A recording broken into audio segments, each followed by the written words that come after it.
প্রধান উপদেষ্টা ডক্টর মোহাম্মদ ইউনূস ও আইন উপদেষ্টা আসিফ নজরুল সহ অন্য রাজনৈতিক দলের নেতাদের মামলা প্রত্যাহার হলেও জামায়াতে ইসলামের শীর্ষ নেতা এটিএম আজহারুল ইসলাম সহ রাজনৈতিক নেতাদের মামলা কেন প্রত্যাহার হয় না সে প্রশ্ন তুলেছেন ঢাকা মহানগর জামায়াতে ইসলামের আমির নুরুল ইসলাম বুলবুল। তিনি অন্তর্বর্তীকালীন সরকারের উদ্দেশ্যে বলেন, কোনো দল বা বিদেশি কোনো রাষ্ট্রের চাপে যদি জন আকাঙ্ক্ষার বাইরে কাজ অব্যাহত থাকে তবে ছাত্র জনতা আবারও মাঠে নামবে।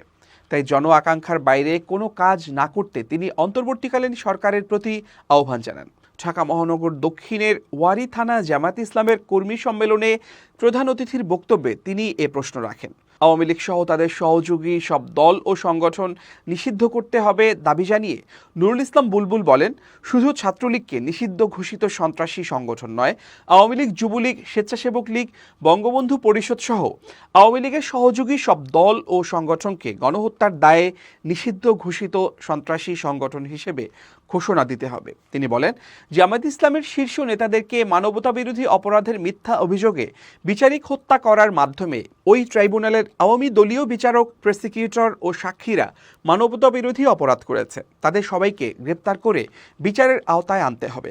রাষ্ট্রের সব প্রতিষ্ঠান থেকে আওয়ামী লীগের দোসরদের চিহ্নিত করে বিচারের মুখোমুখি করতে হবে।